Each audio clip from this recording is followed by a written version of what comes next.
In the world of gaming, it's very common to see our favorite titles ported to many different systems. Some ports are good, some are bad, and others just seem like such an odd choice, including today's subject, Sonic Unleashed.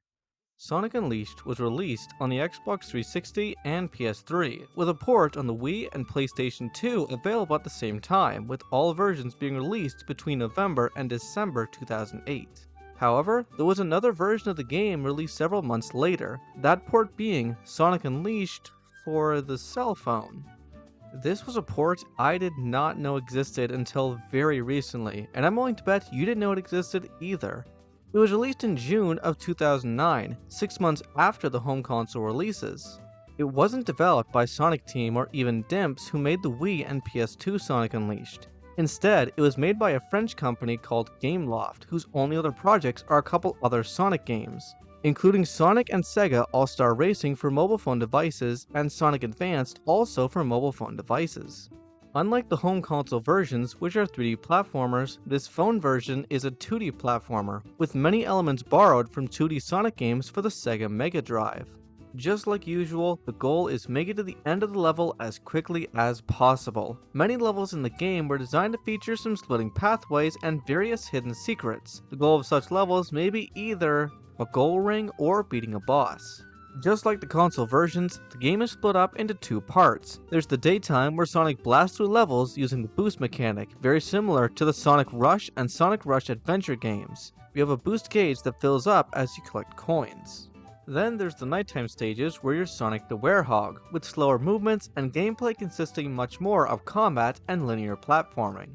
Story-wise, it's really just the same as the console versions. Sonic is attacking Eggman's spaceship, where you're struck with a beam that drains all the power out of the Chaos Emeralds and turns Sonic into the Werehog. He's then launched into space and falls down to Earth, but in this version, instead of falling in Abatos, he falls in Chun-An, where he meets Chip. Sonic goes place to place to restore the power of the Chaos Emeralds. In this version of the game, there's only 4 areas, the areas being Chun-An, Abatos, Spagonia, and Mazuri. Yeah, in this version, there's no Eggman Land.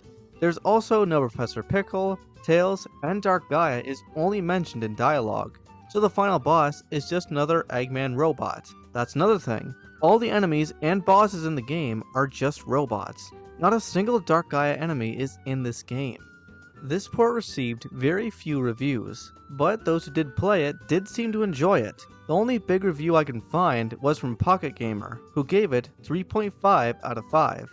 And probably, unsurprisingly, this port received the exact same criticisms as its console counterparts, where the daytime stages were loved, but the nighttime stages were heavily disliked. It's a very short game. It can be completed in under an hour. It is an odd choice for a port, but I also find it pretty interesting, and it looks like it could be a fun time. I'm happy to have found out it exists, and hope more people talk about it. I know this isn't going to be anyone's favorite version of the game, but you might enjoy checking it out, who knows? But that's really all I have to say about it. That's all for today. If you enjoyed the video, please consider giving it a like and leave a comment. Also, if you haven't already, please consider subscribing to the channel so you never miss out on future videos. Oh, and if you'd like to support the making of future videos, you can join the channel memberships, or for one-time donations, you can check out my Ko-fi page, link in the description. Thanks for watching, and I'll see you next time. Bye!